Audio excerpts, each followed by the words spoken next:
Hey, what's up, everyone? You're here with Kirk and Goran, and thank you for joining us here once again.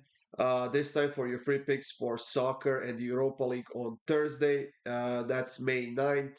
Well, Kirk, now that we found out the two finalists for the Champions League, which is going to be Real Madrid and Borussia Dortmund, we are here to find out the finalists for the Europa League.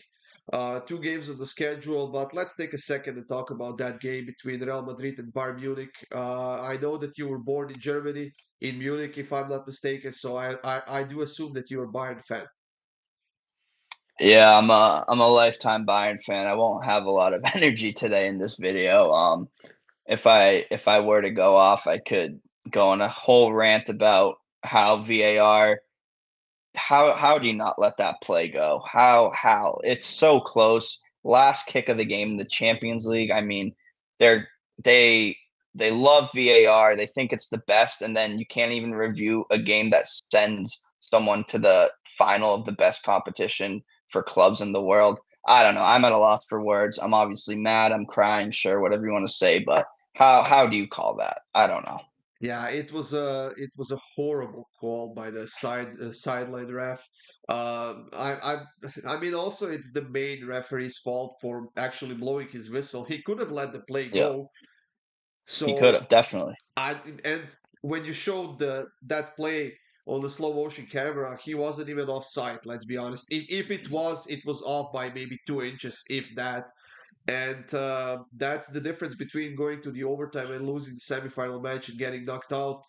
I don't know. Like even Thomas Tuchel made some stupid decisions on his substitutions. Why take out Harry Kane where Pavlovic basically cannot stand anymore? He had cramps for the last, I don't know, 20 minutes of a game. Put in a fresh guy, let him chase the Real Madrid players around. I mean, Kimmich was struggling on that right hand side with Vinicius Junior for basically 90 minutes. Of course, Yeah. they started doubling him up later in the game, but he still was able to create chances. So make a substitution there, put someone faster on that right hand side. It's just a whole bunch of very weird decision from Thomas Tuchel in this game. And honestly, I thought they had enough left in their tank, but unfortunately, that stupid blunder by Neuer for the first time in his career, he actually failed to catch a ball, and it led to a 1-1 goal. So, Yeah. Yeah, what that can was you? that was tough. That put the momentum on Madrid, and then Yeah, Bayern, or we couldn't recover really. all you need is one play like that, and the momentum shifts completely, and it happens what happens. I mean, Joselo is a decent striker, but for me to expect him to score a couple of goals in the semifinal of the Champions League, that was so Yeah, far out of the realm of possibilities that I don't know. yeah, Anyways, yeah, if we kept talking about this game, we would not be able to stop for at least an hour. So let's move on to the Europa League picks that we have on Thursday. Kirk, two games. I believe that both of them are actually at 3 p.m.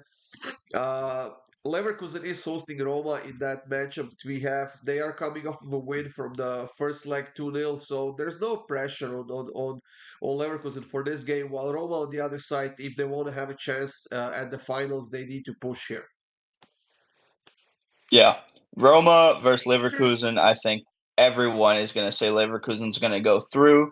Yet they also still have that unbeaten run, as they've gone unbeaten in 48 games to start this year. So they'll still put out a good lineup. They want the silverware. They want to win the DFB-Pokal, and they want to win the Europa League. So they'll put out a good lineup. They're definitely going to score here. But I do expect Roma to get on the score sheet as well. As you said, they're going to have to push, and they'll probably have to push early. So I'm backing both teams to score here at minus 118. Yeah, I definitely agree. I think that Roma has enough quality to get to the score sheet here, even though they're playing on the road against an outstanding Leverkusen team uh, who wants to keep that record season going. They want to stay undefeated. They want to win all the silverware while staying undefeated. It would be something outstanding for them. And I think that they will win it. I think that they will get a win out of this game too. But I decided to go for a full swing here in this one. And you have both teams to score. I definitely agree with it. I'm gonna go a step further, and I'm taking Leverkusen to win and both teams to score at plus 205. Okay, okay. For our next game, Kirk, we have Atalanta and Marseille facing off. Atalanta and Marseille had a 1-1 game, if I'm not actually, yeah, 1-1 game from the Yep. first leg. But if anything, I would give advantage, a big advantage to Atalanta here because they have been far more consistent this season than Marseille has. And it's going to be a very hard game for Marseille. Yeah, it is going to be a very hard game for Marseille, but they do have the leading scorer in the competition in Pierre-Emerick Aubameyang, who has 10 goals in this competition. And Atalanta, as you said, they are in better form, been a lot more consistent, and they are at home for this. So I do like the price here for both teams to score, as they did in the first leg as well. I do think Atalanta will go through, but I could definitely see a 2-1 or even a 3-1 for Atalanta here. But I'm going to back both teams to score, as I do think with them having Aubameyang, who's the contest leading scorer, they will see the back of the net, and that's a price of minus 138. But if you do your line shopping, you might find a better price. Yeah, definitely. You know what? Marseille has won only one of their last 10 games on the road, and their form is still shaky at best. They're still a very inconsistent team.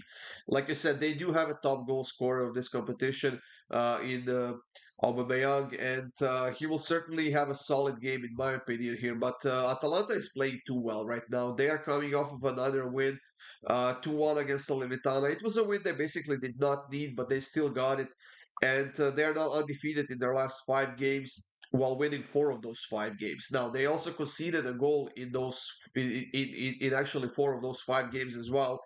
And as bad as Marseille is on that defensive end, I still think that they have quality to score a goal here against Atalanta. I think that they will need it.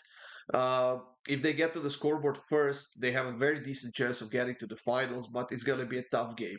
You do have both teams to score. I agree with it as well. I took both teams to score at minus 133. Like you said, if you do your shopping, you can get a better price maybe. But I think it's going to be around minus 130 overall, pretty much on every book that you can check. So we both agree with both teams to score here, and let's hope for another great game between these two teams. Yeah, let's hope that hopefully the German team doesn't get screwed in this one and Leverkusen goes through. That's all I want. Yeah. That's it, everyone. Thank you for joining us here. These were 2 free picks for the Europa League. Of course, for our best bets, click the links in the description of this video. Check it out. I know that Kirk has started doing some NBA prop videos as well, so check that up on the YouTube channel of PickDawgz YouTube channel. Make sure to subscribe and hit that like button. And there is a video with that one Conference League game that we have on Thursday as well. Fiorentina got a 1-1 draw. They advanced to the finale of that competition on Wednesday against Club Brugge. And then we still have Olympiacos and Aston Villa facing off. So check it out up on the PickDawgz YouTube channel, guys. Good luck with all of your bets and stay tuned for more free picks coming up soon.